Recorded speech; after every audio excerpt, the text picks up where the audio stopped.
আসসালামু আলাইকুম। আমাৰ ইউটিউব চেনেলৰ সকলোৰে ধন্যবাদ জ্ঞাপন কৰিছোঁ। আমি এইবিলাক ইনকুবেটাৰ বনাইছোঁ আৰু এইবিলাক ইনকুবেটাৰ আমাৰ ফুল্লি অটোমেটিক ইনকুবেটাৰ মেচিন। চাওক, এতিয়া 1000 কেপাচিটিৰ ইনকুবেটাৰ মেচিন। এইটোৰ ভিতৰত চাওক, চিষ্টেমটো চাওক, এইটো ৰোলিং চিষ্টেমটো চাওক। এইবিলাক এলুমিনিয়ামৰ ট্ৰে।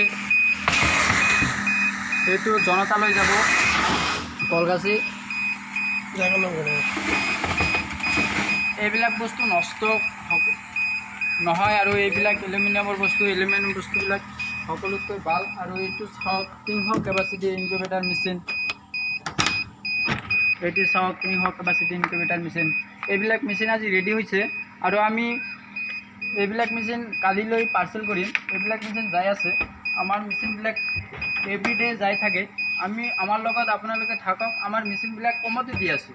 আমি ইমান লাভান্বিতভাৱে নকৰোঁ, কাৰণ সকলোৱে যাতে ফাৰ্মত ইণ্টাৰেষ্টেড হয় আৰু ফাৰ্মত কিভাৱে আগবাঢ়িব পাৰে, সেইবাবে আমি সকলোভাৱে চিন্তা কৰি আছোঁ।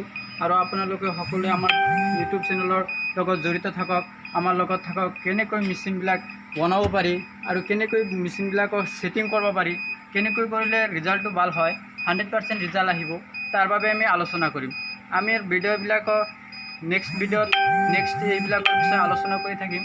আৰু এই মেচিনবিলাকৰ চাব, এইটো হৈছে 1000 কেপাচিটিৰ মেচিন। এই মেচিনটোৰ ৰিজাল্ট ভাল, আপোনালোকে দেখি আছে। এইবিলাক হৈছে হাইলেম ছেট বডি। এইবিলাক বডিত আপোনালোকে চাওক, এইবিলাক বডিত পানী পৰিলেও একো নষ্ট নহয়। আৰু এই ভিতৰৰ বস্তুবিলাকতো চালেই। আৰু এইটো চাইটৰ চিষ্টেমটো চাওক, ইয়াত পেনেল বক্স লগোৱা আছে, ইয়াত ফেন দিয়া আছে আৰু ভিতৰত হিটিং দিয়া আছে। সেই হিটবিলাকৰ পৰা এইবিলাক মেইনটেইন কৰি থাকে। আৰু এইটো হৈছে কণ্ট্ৰলাৰ, ইয়াৰ পৰা সকলো মেইনটেইন কৰি থাকে। যেতিয়া বাঢ়ি যায় তেতিয়া এই মেচিনটোৱে অটো কাম কৰি সেই মেচিনটোৱে কমাই দিয়ে, আৰু কমিলে এই মেচিনটোৱে অটোই বঢ়াই দিয়ে। আৰু এইটো চাওক 300 কেপাচিটিৰ মেচিন। এইটো কণ্ট্ৰলাৰ লগোৱা হৈছে। এইটো কণ্ট্ৰলাৰে মেচিনটো নিয়ন্ত্ৰণ কৰি আছে। ইয়াত সেন্সৰ আছে। আৰু এইটো চাওক, ইয়াত আৰু এটা বস্তু লগা হৈছে। যেতিয়া মানে টাইম এটা ছেট কৰি দিয়া হৈছে, সেই ছেট কৰা দিয়াৰ লগে লগে কি হয়, এইটো যেতিয়া চাওক 177 মিনিট দিয়া আছে। এইটো যেতিয়া 1 মিনিট হৈ যাব, কমি 1 মিনিট হ'ব, হোৱাৰ লগে লগে মটৰটো 1 মিনিটৰ কাৰণে টাৰ্ণ ল'ব।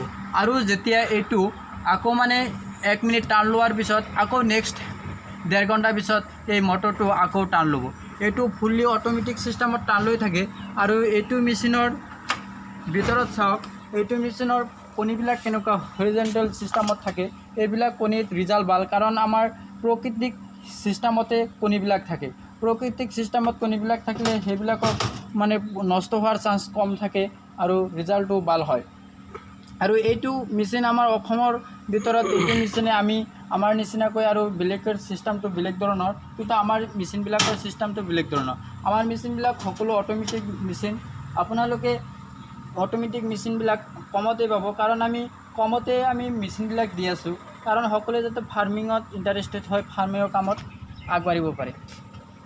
আপোনালোকে আমাৰ লগত থাকক, আমাৰ ইউটিউব চেনেলত ছাবস্ক্ৰাইব কৰক, আমাৰ লগত জড়িত থাকক। কেনেকৈ আমি আগবাঢ়িব পাৰোঁ তাৰ বিষয়ে আলোচনা কৰিম, আৰু মেচিনবিলাক কেনেকৈ ছেট কৰিব লাগে তাৰ বিষয়ে আলোচনা কৰিম। আজিৰ কাৰণে এইখিনিয়ে। নেক্সট ভিডিঅ'ত দি থকা হ'ব। আমাৰ লগত থাকিব।